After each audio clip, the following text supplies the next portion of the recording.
મિત્રો મારે મારા મકાનનો બ્લોગ ઉતાર્યો હતો ને આજે ફાઇનલી મૂકો જડી ગયો છે. મારે ઉતાર્યો હતો પણ ઘરના બધા હોય જ ભાઈ ના પાડતા નથી ઉતારો નથી ઉતારો. આજ કોઈ હે ને ભારી મેળવાનું છે તો જ્યારે આપણા મકાન મકાન હે કંઈક 10 લાખની અંદર.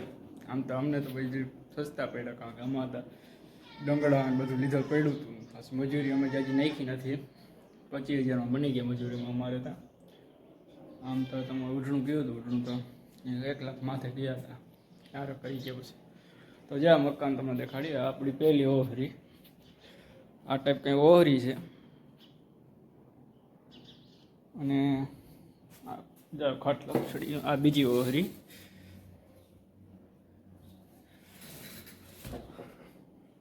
આ પહેલી ઓહરી છે ને એ કંઈક 9.5 ફૂટ 10 ફૂટ જેવી છે. આ બીજી છે એ 12 ફૂટ જેવી છે.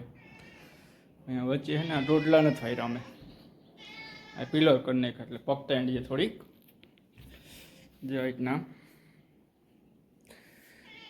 છે કંઈ આ રોટલા ને ટોટલા અહીંયા નથી ફાયરા એની જગ્યાએ પિલર કરી દીધા છે. અને આ રસોડું છે.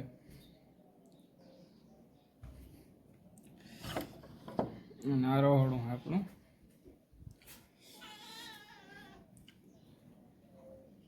અને આ રૂમ છે. અહીંયા માર્બલ નાખ્યા 2 બારીમાં. અને આ કાચની બારી છે. આ બધી બારી નાખું હતું માર્બલ પછી ભાવ પૂછ્યો માર્બલનો પછી સારા કરી ગયા. પછી આ 2 બારી નાખી દીધું શોખ પૂરતો. અને આ રૂમ છે. આ એ રૂમ એટલે આ 2 રૂમ ને એક રસોડો તને હારો હાર છે. એવું નથી કે આડો પડખે નથી ને તને તો હારો હાર છે આપણે. પછી અહીંયા માર્બલ નાખ્યું આ બારીએ. જો તમે પાર્ટી માણો હોવ તો પછી બધે માર્બલ નાખી શકો એમ હો. અમે તો આમાં તો નથી નાખ્યું. માર્બલ મોંઘું બહુ પડી ગયું. પછી ઉપર આ પીઢિયા નાખ્યા. પીઢિયાનો લાદી આવે ને જાડી લાદી એ લાદી નાખી. અને અહીંયા બધા લાદી જ્યાં કલર મારવાના સફેદ માર્યો ને હો જો 2 પટ્ટા માર્યો હે પીઢિયામાં બધામાં મારો. આમાં તો રોગો ટ્રાયપૂર્વક ટ્રાય કરવા ખાલી કર્યો હતો આમાં. પછી લાદી પ્લાસ્ટર કર્યું તો એ બધે કર્યું. તો આ કંઈક મકાન હે ભાઈ કંઈક 7-8 લાખ રૂપિયા પડે ભાઈ. જો બધી વસ્તુ લીધેલ ના હોય તો વસ્તુ પહેલેથી લીધેલ હોય તો સસ્તું પડી જાય તો એટલા રૂપિયા ના જોઈએ. આમ એટલે આમ ટૂંકમાં પગતામાં થઈ ગયા. 2 રહોડું ને એટલે 2 રૂમ ને એક રહોડું આરર કરો અને પછી ડબલ ઓહરી કરો. અને 2 ઓહરી કાં પીઢિયારી કરી શકો. જો છત વાળી કરી તો છતે ભરી શકો. અમે તો આ કરીએ છતનો ભોગ ના થઈને રોગ બર કરીને શું કરું છતનો આરો કરી નાખો. એટલે અહીંયા હે ને હજી તમે પિલર કરી શકો. પિલર આ તમે તો મારો વિડીયો કટ થઈ ગયો હતો. હું ઉતારતો તો નાખો ઉતાર લેતો આંગળી જોઈને તો અડધો જેવો વિડીયો મારો કટ થઈ ગયો હતો. આંગળી બાંગળી અડી ગઈ હતી કંઈક. પછી પાછો બીજો ચાલુ કર્યો.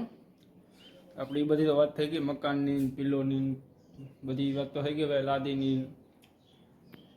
હવે તમને બારીનો વિડીયો નાખી આગળ. બારીમાં જે કઈ જગ્યાએ બારી મૂકેલે કેટલી બારીમાં રિવેસ ને બધું કાઢો છે.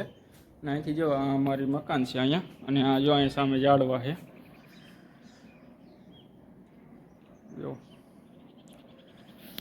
અહીંયા કેવો મસ્ત શો આવે મકાન ઝાડવાનો હું તો અસલ લાગે. બાકી તો ભાઈ આ બારી બધી નાખવા આવી જ નાખવી કાચની. તો માર્બલ ટૂંકમાં નથી. માર્બલ ખાલી આ એક બે બારીમાં નાખ્યા છે.